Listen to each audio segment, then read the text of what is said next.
Bienvenidos a Diálogo, les saluda Chayabin desde Hangzhou, la sede de la cumbre del G20 y del B20 del año 2016. Hoy en nuestro espacio tenemos el honor de contar con la presencia de una de los participantes de la cumbre del B20. Se trata de señora Eva Viera, que es directora global de Relaciones Institucionales de BBVA. Hola señora, gracias por acompañarnos, es un placer. Muy buenos días y encantada de estar aquí con ustedes. Gracias. Bueno, sabemos que BBVA participa a la cumbre del B20, que es una parte muy importante del sistema del G20.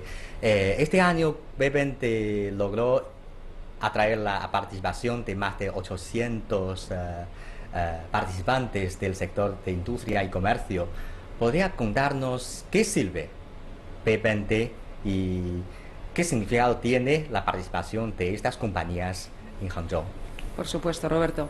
Pues estamos aquí en estos días en Hangzhou, en la cumbre del B20. El B20 es Business 20, es el nombre en inglés, la plataforma que reúne a las grandes empresas globales y a las organizaciones empresariales periódicamente para que den su visión, sus propuestas sobre los grandes retos económicos y financieros que hay planteados a nivel global, con la idea de seguir impulsando el crecimiento económico en el mundo.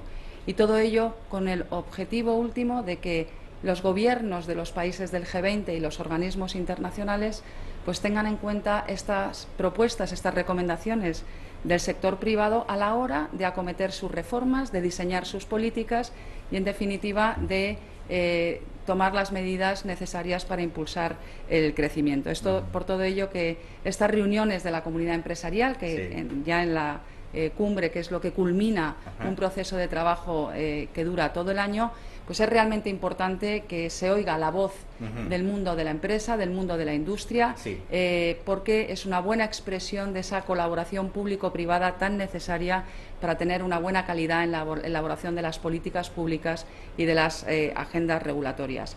Estas reuniones del B20 se iniciaron en el 2010 en Toronto. Desde entonces ya BBVA, que es un actor muy relevante en el panorama financiero internacional, viene participando de una forma prácticamente en todas las ediciones muy activa y la idea en estos encuentros es plasmar el trabajo que se desarrolla durante, como digo, durante el año. Los trabajos del B20 se organizan en torno a prioridades, a temas de acuerdo con lo que supone los grandes retos de ese año para la economía global. En este caso, pues los grupos de trabajo que se han formado bajo la presidencia china tienen que ver pues, con la participación del sistema financiero en el crecimiento económico, comercio e inversión, infraestructuras, empleo. Todos estos son los temas que tratamos en el B20. Y, como digo, venimos aquí ya culminando nuestros trabajos con unas recomendaciones últimas que digamos, dejamos en un policy paper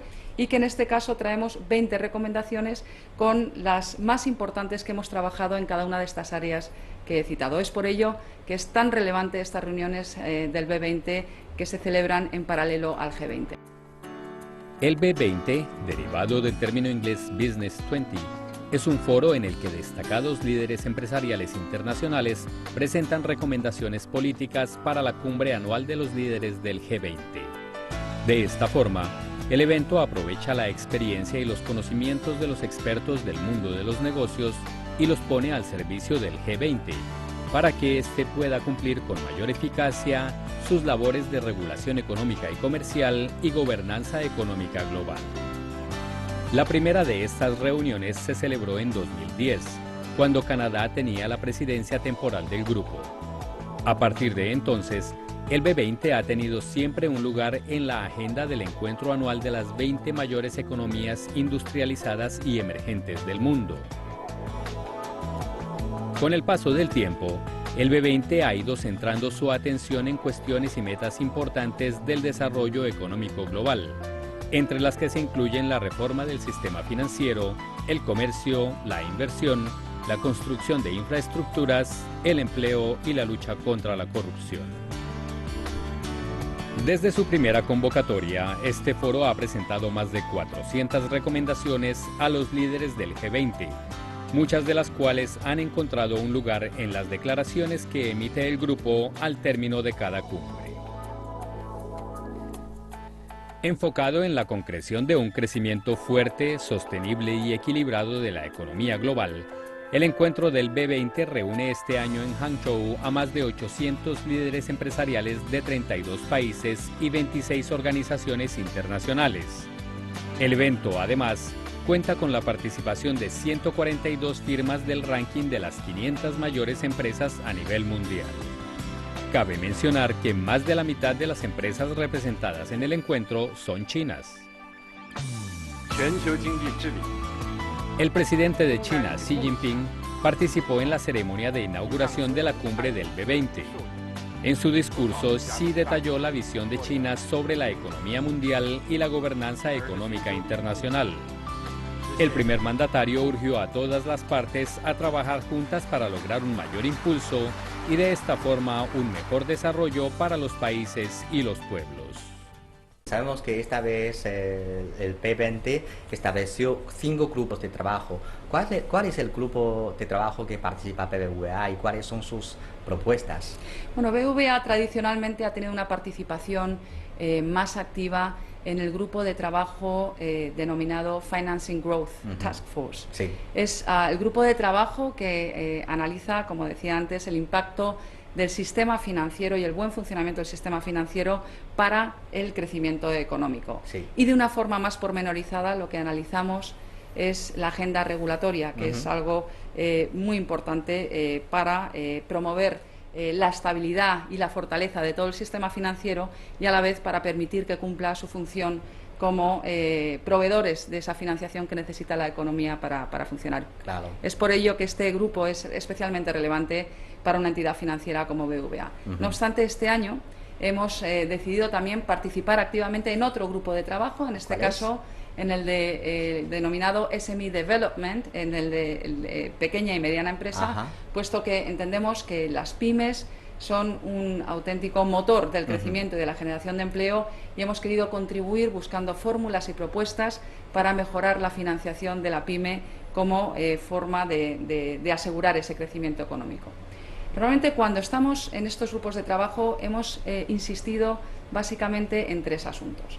En la agenda regulatoria financiera, BBVA, junto a muchos otros actores de la comunidad financiera internacional, estamos pidiendo a los reguladores que terminemos la implementación de la agenda regulatoria financiera que se puso en marcha tras la gran crisis financiera, que tenía por objeto buscar una estabilidad y una fortaleza importante en el sistema y con el que todos estamos de acuerdo, pero queremos que se termine de implementar esta agenda, que se tome una pausa para estudiar bien y analizar los impactos de toda esta regulación, hiperregulación sobre la economía, con la idea de ver si hace falta recalibrar alguna de las medidas, puesto que el efecto acumulado de todas estas medidas puede o podría tener como consecuencia lastrar un poquito el crédito y, por tanto, el crecimiento económico. Por tanto, nosotros pedimos esa pausa regulatoria para medir los efectos cumulativos de la agenda que se está terminando de implementar y tomarse una pausa antes de seguir, digamos, con nuevas regulaciones. Sí. Otra idea sobre la que insiste mucho BBVA, porque somos unos auténticos convencidos de este asunto, es sobre la agenda digital. Nosotros pensamos que es importantísimo impulsar los desarrollos tecnológicos como uno de los motores más relevantes para el crecimiento económico en el mundo, y es por ello que también la regulación en esta agenda digital se convierte y se torna en un asunto bastante crítico. Y por último, como he dicho antes, buscamos también fórmulas para ayudar a facilitar una mejor y mayor financiación a la pequeña y mediana empresa, que creemos que es algo también muy relevante y un pilar esencial para conseguir este crecimiento sostenible en el tiempo. Sí, realmente la economía mundial es un tema que llama gran atención de todos, sobre todo en estos días cuando se celebra la cumbre del G20, porque es obvio que la crisis ha terminado, pero su influencia todavía deja gran influencia. Hasta ahora todavía no hemos logrado recuperaciones como esperábamos. ¿Cuáles son las razones que cree usted que ha causado este fenómeno? Tiene usted toda la razón, Roberto. Estamos todavía ante un panorama de crecimiento económico sin duda débil. Nuestras previsiones, las del Servicio de Estudios de BVA, nos dicen que la economía en su conjunto no crecerá más del 3,1%, y esto se debe a diversas razones, ¿no? Nos encontramos frente a un escenario geopolítico que es muy complejo en determinadas zonas. Nos encontramos también ante ciertas dudas en algunas economías, y también en Europa hemos tenido una incertidumbre que ha venido de la mano del Brexit. Todo ello no dejan de ser factores que inciden a la baja, con un sesgo a la baja, sobre los riesgos que marcan el escenario de crecimiento global. Hay que pensar que después de muchos años ya de políticas ultraexpansivas, políticas monetarias ultraexpansivas, el escenario en que nos encontramos ahora, sin embargo, como decimos, es un crecimiento muy tibio, muy débil. Es un escenario de una inflación muy baja, y en algunas zonas de economías desarrolladas los tipos de interés son también cercanos al 0%. Sí. En esta situación hay que buscar las razones, y los expertos lo hacen en varias causas que confluyen. Por un lado, muchos piensan que los efectos de la crisis financiera tan profunda aún no han pasado, y que parte de esos efectos tienen que venir de un desapalancamiento de toda la economía, de una reducción de los niveles de deuda en manos de los agentes públicos y privados, y este es un proceso más largo y costoso de lo que a priori se pueda pensar, puesto que en entornos además de baja inflación desapalancar una economía es algo que lleva más tiempo. Sí. Para otro, las causas principales pueden estar radicadas en una pérdida de productividad, lo cual es más preocupante si tenemos en cuenta que estamos en momentos de una fuerte evolución en las innovaciones tecnológicas y científicas. Parece que la revolución de los servicios, también vinculada a esta revolución también tecnológica, puede estar infravalorada en la medición del crecimiento y en la aportación de productividad, y esto puede explicar quizá en parte que no se tenga en cuenta. También otros sostienen que las revoluciones tecnológicas en el corto plazo todavía lo que crean es cierta incertidumbre a los agentes privados, a las empresas, que aún no saben muy bien cómo, dónde y en qué invertir. Claro. Y también se dice que las revoluciones tecnológicas requieren un periodo de maduración mucho más largo hasta que deja ver su efecto en incrementos de productividad. Así que razones para este entorno de crecimiento débil, pues los expertos citan muchas, pero la realidad es que esto es una de las focos de atención y uno de los retos que el G20 se ha planteado como objetivo principal. ¿Cómo se puede hacer para añadir unos puntos de crecimiento a este entorno, digamos, de dinamismo tan debilitado que presenta ahora la economía mundial? Efectivamente. Bueno, recordamos que España fue uno de los países más golpeados por la crisis. Y ahora, ¿cómo es la situación? ¿Y está saliendo de la crisis? Sin duda, Roberto, sin duda está saliendo de la crisis. La verdad es que podemos decir que tras un periodo muy prolongado y de profunda crisis en España, se está dando la vuelta a la situación, y hoy podemos decir que España está siendo un motor para el crecimiento de Europa. La recuperación española está superando las expectativas y manteniendo un fuerte diferencial positivo con el resto de la zona euro. Nuestro servicio de estudios mantiene que para este año España crecerá en torno del 3,2%, lo cual compara pues de una forma muy positiva, como digo, con respecto al resto de los países de la zona euro. Y yo creo que este cambio que se está produciendo en España responde básicamente a dos factores. El primero, desde luego, es el enorme sacrificio de toda la sociedad española en estos años tan complicados y tan duros, pero también hay que decir que se han acometido una agenda de reformas estructurales importantes que han devuelto, o que han, mejor dicho, que han traído flexibilidad y una mayor competitividad a nuestra economía. En cualquier caso, y aunque parece que la dirección que ha tomado, el rumbo que ha tomado económicamente hablando España es muy bueno y que la inercia está ahí, yo creo que no hay que olvidar que hay que seguir insistiendo en las reformas estructurales para asegurar que los cimientos de este crecimiento se consolidan y se hacen sostenibles en el tiempo. También hay que decir que hay que eliminar elementos de incertidumbre. Hay que recordar a los que nos estén escuchando que España este año lleva ya 2 elecciones y desafortunadamente aún no ha sido posible formar gobierno. Es muy importante que haya un gobierno estable, un gobierno fuerte, para poder hacer una agenda de política económica y de reformas capaz de abordar el sostenimiento de este crecimiento que tenemos ya en marcha, la creación de empleo, que es otro de los grandes retos a que se enfrenta España, el cumplimiento de los objetivos de déficit público que tenemos marcados y, por supuesto, dar un paso más a la competitividad de España a nivel mundial. Yo creo que la cumbre de G20 de este año pasará a la historia porque por primera vez en la historia la innovación está incluida en el tema principal. Para usted, ¿de dónde viene esa fuerza motriz de la innovación? Porque todos queremos innovación, pero no es fácil. Correcto. La innovación es y siempre ha sido el motor del progreso de las sociedades. Yo creo que lo que es muy relevante no solamente es entender que esto es así, sino que nos encontramos en este momento del siglo XXI ante mucho más que modelos de innovación puestos en marcha. Estamos ante la cuarta revolución industrial, que es la revolución digital.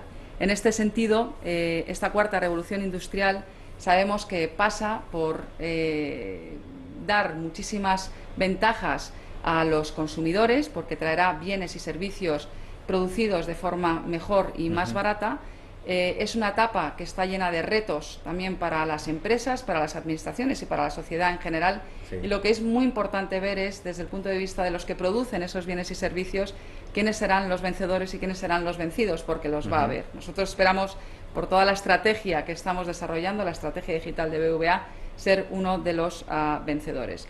En este sentido, es muy importante que el G20 haya tomado como uno de sus lemas principales efectivamente el desarrollo y el impulso a la innovación y a todo el desarrollo tecnológico, entendiendo que esto es un gran catalizador del crecimiento, un gran impulsor de la productividad en las economías, y en este sentido también nosotros desde el B20 hemos querido llevar alguna propuesta relacionada con esto, en el sentido de crear lo que hemos denominado un Smart Innovation, que es una red abierta, compartida por sector público, administraciones, sector privado, universidades e institutos de investigación, donde todos compartan recursos, compartan conocimiento, compartan investigación y los resultados de la misma.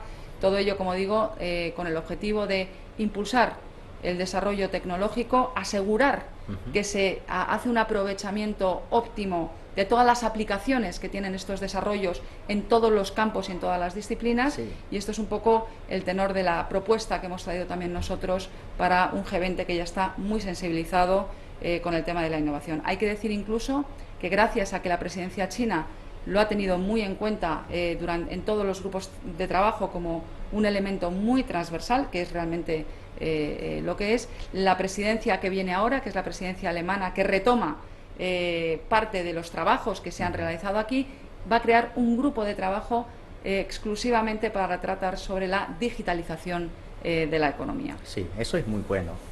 Y otro tema que yo creo que también es muy destacado en la cumbre es el tema de las finanzas verdes. ¿Podría explicarnos un poco al comienzo qué es finanzas verdes y cómo ve usted el futuro de este concepto? El término Green Finance o finanzas verdes hace referencia a un conjunto de instrumentos financieros y de inversión que llevan asociados atributos no solamente financieros desde el punto de vista de rentabilidad y demás, sino que llevan también asociados otro tipo de atributos de tipo medioambiental o social. Esto es básicamente el concepto de Green Finance. Hay que pensar que el mundo se enfrenta ahora mismo a unos grandes desafíos globales, como pueden ser la escasez de recursos naturales, el cambio climático, la conservación del agua, las diferencias socioeconómicas de las que hablábamos antes entre sociedades y entre economías. Todo ello son asuntos que hay que abordar necesariamente. Entonces, hay una serie de instrumentos financieros que se están promoviendo que buscan no solamente dar esa rentabilidad o tener en cuenta los aspectos financieros, sino también tratar de aportar su grano de arena en la lucha contra estos grandes desafíos que tenemos a nivel global. En ese sentido, el G20 ha traído como parte de su agenda el poder ver cuáles son los retos a que se enfrenta el capital privado para poder digamos, promover estos instrumentos financieros, y nosotros también hemos traído propuestas y medidas que facilitan el uso de estos instrumentos. Sin duda, el Green Finance es un campo del que cada vez oiremos hablar más, especialmente porque el año pasado, en el Acuerdo de París, tras la Conferencia Internacional de Cambio Climático, fue uno de los asuntos que más se promovieron. No solamente se obtuvo un compromiso bastante amplio respecto de la necesidad y, digamos, el compromiso de los países de reducir las emisiones de carbono, sino que también se dio un renovado impulso a medidas que tienen que ver con promover las energías alternativas, la financiación de esas energías renovables y la financiación de la eficiencia energética. En torno a todo ello, a toda esa financiación, está el mundo del Green Finance, que está creciendo mucho. Hay muchos bonos verdes. Creo que el dato que me daban reciente es que se han emitido bonos verdes por valor de 40.000 millones de dólares. Ya empiezan a ser cifras a tener en cuenta, y es un ámbito, un campo, como decía antes, del que cada vez se va a hablar más en el futuro. Sí. Que yo sepa, BBVA es una de las entidades de España, financieras de España, que ha prestado atención al mercado asiático, y desde hace mucho tiempo ha tratado de encontrar oportunidades de cooperación en este continente. ¿Podría contarnos un poco sobre lo que ha logrado la estrategia y cuáles son sus expectativas? Durante la última década, BBVA tiene una estrategia muy focalizada en cerrar una alianza estratégica con el gran conglomerado chino Citigroup. Sí. Ello nos permitió, pues, conocer muy bien el mercado chino, su dinámica, conocer muy bien al regulador, conocer también a otros participantes en este mercado, y fue una experiencia muy positiva. Lo que ocurrió es que con la llegada de Basilea III, una de las cuestiones que se penalizaba de una forma, digamos, más importante eran precisamente las participaciones financieras, y por ello BBVA en el 2013 decidió finalizar esta alianza estratégica, lo cual no quiere decir que siga mirando al mercado chino. De hecho, lo estamos haciendo mirando básicamente tres áreas. En el área de la banca mayorista, del wholesale, yo quiero destacar la apertura de la sucursal en Shanghai, desde donde esperamos pues potenciar todo el negocio cross-border, aprovechando que BBVA es un banco internacional y con presencia en todo el mundo. También quiero destacar nuestra sucursal en Hong Kong, que sigue funcionando como hub regional asiático. Desde el punto de vista de retail banking, de banca de retail, la estrategia del banco es apostar por iniciativas de mano de socios locales. Y en ese sentido, pues quiero destacar una que hemos lanzado muy recientemente. En diciembre de 2015 hemos lanzado una joint venture con el Banco de Hangzhou, precisamente para impulsar el negocio de consumer finance aquí. Y estamos con grandes expectativas sobre ese negocio. Y por último, hay un tercer área que BBVA mira con mucho interés, que es el área del fintech. Es el área de las empresas tecnológicas que están trayendo las innovaciones en el sector financiero, y que sin duda es un área que seguimos con muchísimo interés, derivado de esa vocación tan digital que imprime BBVA a toda su actividad en los últimos años. Sí. ¿Sabe usted que ahora China está trabajando para realizar unas estructuras económicas en el país, cuyo objetivo es transformarse desde una economía dependiendo más de la inversión y la exportación hacia una dependiendo más de la innovación y del consumo? ¿Cómo ve usted esta estrategia de China, y de qué manera cree que este cambio de China va a influenciar a otros lugares del mundo? Bien, en efecto, China está ahora en un periodo de transición donde está haciendo un gran esfuerzo en esta etapa de reestructuración de su modelo económico, pasando, como bien decía Roberto, a dar mucho más peso en su modelo económico al consumo, a la innovación, frente a la inversión y a las exportaciones. Sí. Estos pasos nosotros pensamos que van a ser muy positivos para China, especialmente en el corto plazo, tras las nuevas medidas también de índole fiscal y monetario que se han tomado. Pensamos que los temores a una desaceleración brusca de la economía se han disipado, se han mitigado en el corto plazo, aunque en el medio y largo plazo hay que seguir prestando mucha atención para estabilizar la situación, a la debilidad de la inversión y tratar también de dinamizar las reformas que hacen falta en determinados sectores para seguir alentando un crecimiento más amplio. Nuestro servicio de estudios, BBVA Research, estima que para el 2016 el crecimiento de la economía china será del 6,4%. Esta transición económica sin duda va a tener profundas implicaciones no solamente en China, sino que China, como segunda economía mundial más grande, es evidente que lo va a tener también para todos los países interconectados y por tanto para el resto del mundo. Desde hace 2 años China ha lanzado su iniciativa de una franja y una ruta, y es una estrategia, parece que yo creo que su destino final será Europa, y ahora entre China y España también ya tiene una línea ferroviaria que es Yixing-O. Entonces, a su juicio, ¿de qué forma BBVA pueda participar en estas estrategias? Estamos mirando muy atentamente todas las oportunidades que surgen en este terreno, y como le he dicho, los aspectos en que nos centramos son el de banca mayorista, el de banca retail y especialmente en todo el ámbito digital, que es realmente donde ahora mismo estamos tratando de enfocarnos. El sistema financiero está cambiando, están llegando nuevos actores que nos hacen prestar mucha atención para leer muy bien la situación, anticiparnos y ser uno de esos players que tenga algo que decir en la nueva configuración del ecosistema financiero.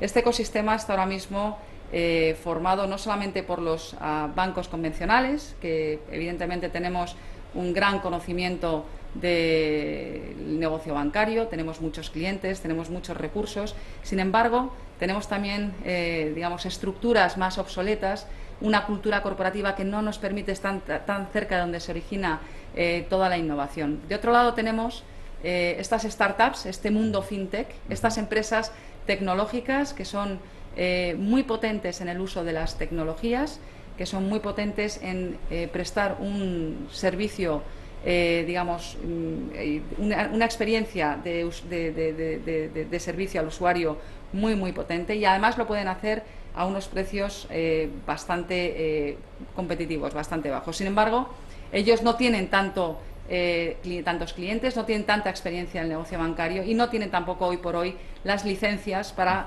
operar el negocio que sí tenemos los bancos, los bancos convencionales. Y hay un tercer grupo de actores en este mercado que también seguimos con atención, que son las grandes empresas de la red, los gigantes tecnológicos, los que se denominan GAFA, ¿no? Los Google, los Amazon, los Facebook, los Apple, que están bueno, pues también con unas marcas potentísimas, tienen muchísimos clientes y son marcas además tremendamente reconocidas, además de que son negocios prósperos y tienen muchos recursos. Y estos actores del sistema actual están todavía no se meten mucho en el negocio financiero, básicamente porque es un negocio altamente regulado. Pero esto es lo que está conformando el ecosistema financiero digital.